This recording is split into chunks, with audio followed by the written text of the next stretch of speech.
आपके सामने कक्षा 12वीं पाठ 1 भक्तिन पढ़ाने जा रही हूँ। भक्तिन पाठ की लेखिका हैं महादेवी वर्मा जी। महादेवी वर्मा जी जो है बहुत ही प्रसिद्ध लेखिका हैं। उन्होंने जो है भक्तिन के जीवन को 4 परिच्छेदों में बांटा है। इस पाठ में 4 परिच्छेद उनके जीवन के बताए हैं, वो किस प्रकार से हैं। पहले तो आपको भक्तिन के बारे में बता देती हूँ कि भक्तिन थी कैसी। भक्तिन जो है कद उनका छोटा था, शरीर से पतली थी, उनके होठ भी पतले थे और वह जो है गले में कंठी पहनती थी। और उनकी जो है उनके पहला परिच्छेद के बारे में बता देती हूँ किस प्रकार उनका पहला परिच्छेद शुरू होता है। पहले भाग में उनका जो है विवाह से पहले का वर्णन किया गया है। विवाह से पहले वो जो है कहाँ की थी, वो जूसी गांव के प्रसिद्ध अहीर की इकलौती बेटी थी। जूसी गांव था और अहीर की इकलौती वो बेटी थी और बचपन में ही उनकी माताजी का देहांत हो गया था। उनकी सौतेली माता थी। सौतेली माता उनके साथ अच्छा व्यवहार नहीं करती थी, इस कारण उनके पिताजी ने उनका 5 वर्ष की आयु में ही विवाह कर दिया और 9 वर्ष की आयु में उनका गोना कर दिया। गोना होता है विवाह के बाद जब ससुराल भेजते हैं बेटा तो उसको गोना बोलते हैं। और वह ससुराल में आती है और ससुराल उनका कहाँ होता है, हंडिया गांव के एक गोपालक के साथ उनका विवाह होता है। गोपालक के जो पुत्र हैं उनके साथ उनका विवाह कर दिया जाता है। और वहाँ जो है जब ससुराल में आती हैं तो उनके साथ जो है अच्छा व्यवहार नहीं किया जाता है। ये उनके जो है दूसरे परिच्छेद में है विवाह के बाद का। ये विवाह से पूर्व की स्थिति उनकी थी। विवाह के बाद क्या होता है, विवाह के बाद जब वो ससुराल जाती हैं तो उनकी सास और जेठानियां उनके साथ अच्छा व्यवहार नहीं करती हैं। उसके बाद क्या होता है कि एक के बाद उनकी 3 लड़कियां हो जाती हैं, जबकि उनकी जेठानियां जो हैं उनके भी पुत्र हैं और उनकी सास के भी 3 कमाऊ पुत्र हैं। इस प्रकार वो जो है जेठानियां उनकी उपेक्षा निरादर करती हैं उनका, और उनकी सास भी उसका निरादर करती है। वह और उसकी बेटियां पूरा दिन काम करती रहती हैं। और क्या होता है, उसकी जो सास है वो उसके पति को सिखाती है कि ये नहीं करती। उसको पिटाई करवाने के लिए सास और जेठानी उसको सिखाती रहती है, परंतु उनके पति जो हैं वो उनकी नहीं सुनते हैं। वो भक्तिन का पूरा साथ देते हैं क्योंकि भक्तिन को देखते हैं कि वो पूरा दिन काम करती है, उनकी बेटियां भी काम करती हैं। तो इस तरह से अपने पति के प्रेम बल के कारण ही वह ससुराल में अपना जीवन यापन करती है। फिर क्या होता है कि उनकी बड़ी बेटी की शादी कर दी जाती है। बड़ी बेटी जो होती है उसकी शादी कर देते हैं। उसके बाद उनका वो जो है जब आपस में उनकी नहीं बनती तो वो अलग हो जाते हैं। झगड़ा रहता है तो अलग हो जाते हैं।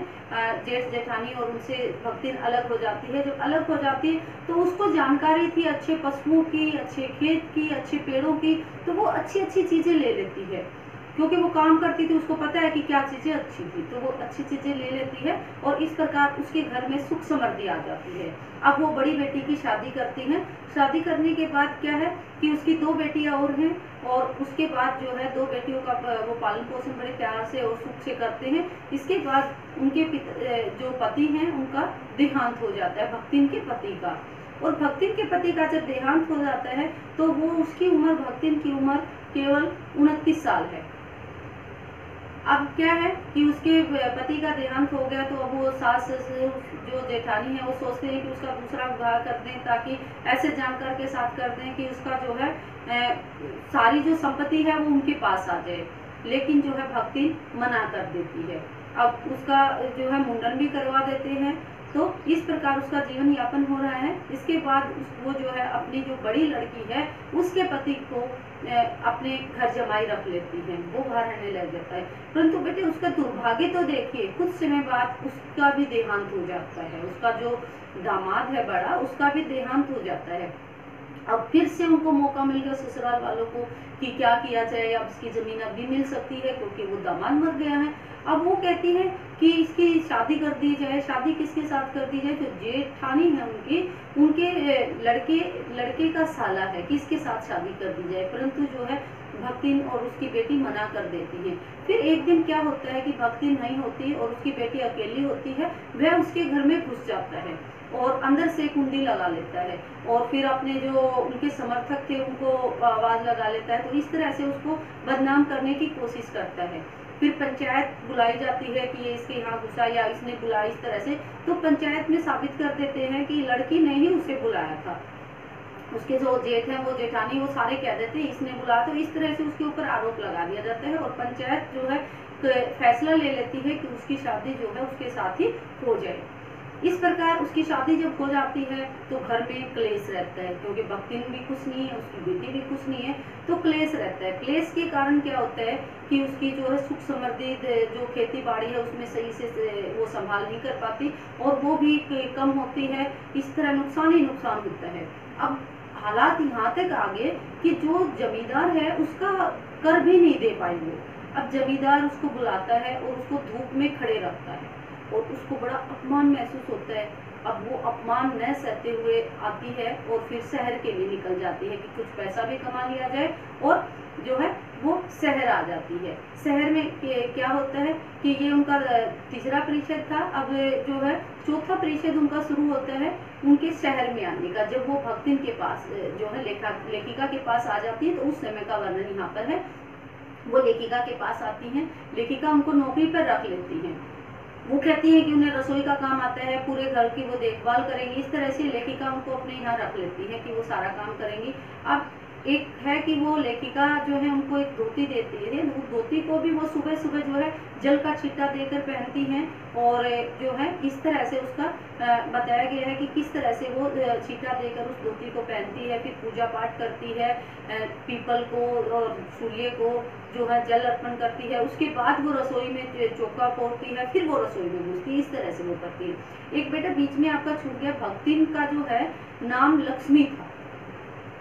भक्तिन का नाम क्या था? लक्ष्मी। लक्ष्मी धन वैभव की समृद्धि की प्रतीक होती है और जबकि वो गरीब है, तो इसलिए वो अपना जो है जब लेखिका के पास आते हैं तो अपना नाम छुपाती है। और इस तरह से जब लेखिका उनका नाम उनके गले में कंठी देखती है तो लेखिका उनका नाम जो है भक्तिन रख देती है, उनका जो है ये नाम रख देती है उनके इसको देखकर। तो फिर क्या होता है, जब वो खाना बनाने जाती है तो अपने गांव के हिसाब से उस खाना बनाती है। अब लेखिका उनको कहती है तो वो कहती है कि नहीं ये खाना अच्छा है, ये अच्छा नहीं। इस तरह से तर्क करके वो आराम आराम से, उसमें भक्तिन में एक और खासियत थी, वो अपने अनुसार सबको ढाल लेती थी। उसने लेखिका को पूरी तरह से अपने अनुसार ढाल दिया था, गाँव का खाना खाना भी सिखा दिया था। जो बनाती, जब वो रोटी बनाती तो वो कहती कि कैसी रोटी, कहती है कि ये आटे के कारण ऐसे, तो ऐसे तर्क वितर्क करती रहती थी। फिर जब उसमें इतनी अच्छी थी, इतनी मेहनती थी, इसके साथ साथ उसमें कुछ दुर्गुण भी थे, दुर्गुणों की कमी नहीं थी। जैसे क्या होता था कि लेखिका पैसे रख देती थी कहीं कहीं, तो उन पैसों को उठाकर वह एक मटकी में डालकर रख देती थी और पूछने पर कहती थी कि उसने कोई चोरी नहीं की, ये तो उनका अपना है और घर जैसा है, उसने उनको संभाल कर रख दिया। इस तरह से तर्क वितर्क करती थी। दूसरा, जब उनको पढ़ने के लिए कहा जाता था तो वो कहती थी, अब लेखिका पूरा दिन पढ़ती रहती है, पूरा दिन उत्तर पुस्तिका चेक करने में लगी रहती है, तो इस तरह से वो देखती है, उनकी कभी रजिस्टर इधर उधर रखना, उनकी मदद करती रहती है। परंतु वो कहती हैं कि जब मैं भी पढ़ने लगूंगी तो आपके काम को कौन देखेगा। इस तरह से वो तर्क वितर्क करती रहती हैं। फिर क्या है कि लेखिका के घर पर कोई भी आ जाता था तो वो जो है उनके साथ जो है अच्छे परिवार के लोगों के जैसा ही व्यवहार करती थी और उनके साथ अच्छे से बातचीत करती थी। उनकी सेवा भाव में जैसे लेखिका करती वैसे सेवा भाव में कोई कमी नहीं रखती थी। और वो छात्रावास में भी चली जाती थी जहाँ पर लड़कियों के लिए चाय नाश्ता बना देती थी और उनको लड़कियों के साथ भी काफी लगाव हो गया था। लड़कियां जब जो है कोई भी लड़कियां जो यहाँ एक जेल की बात की गई है, जब लेखिका जो है जेल में जाती हैं तो जब लड़कियां जाती थी तो भी उनको दुख होता था उनको, परंतु जब लेखिका जाती हैं तो जेल से डरती थी, फिर भी वो लेखिका के साथ जाने की जिद करती हैं कि मैं तो अपनी इसके साथ जो मेरी मालकिन है इनके साथ जाऊंगी। दूसरा और एक आपको बता देती हूँ, लेखिका और भक्ति में आपस में नौकर और मालिक जैसा रिश्ता नहीं था, दोनों में आत्मिक रिश्ता था, आत्मा से जुड़ा हुआ रिश्ता था। जब कभी लेखिका उनको जाने के लिए कहती तो वो बहाने बना देती थी और जब वो जाने के लिए कहती तो लेखिका उनको रोक लेती थी। इस तरह से दोनों का संबंध जो है बहुत ही अच्छा संबंध था। यहाँ पर ये चौथा परिच्छेद समाप्त नहीं होता है, पर पाठ आपका यही समाप्त हो जाता है। तो बेटा आप सबको ये पाठ समझ आया होगा। और इसमें जो है पाठ किस प्रकार के आते हैं, पाठ में प्रश्न किस प्रकार के आते हैं, वो आपके एक तो भक्तिन का चरित्र चित्रण सभी को पता होना चाहिए। फिर पाठ की समरी जब आपको पता चल गई तो इसमें से लगभग प्रश्न आ जाते हैं। फिर एक और है कि भक्तिन जो वाक्पटुता में सबसे आगे क्यों थी, वाक्पटुता में होता है स्पष्ट कहने वाली, वो स्पष्ट कह देती थी, इस प्रकार की वो थी। तो इस प्रकार के प्रश्न आप इसमें कर सकते हैं। धन्यवाद बच्चों। आप मेरे चैनल को सब्सक्राइब करना न भूलें।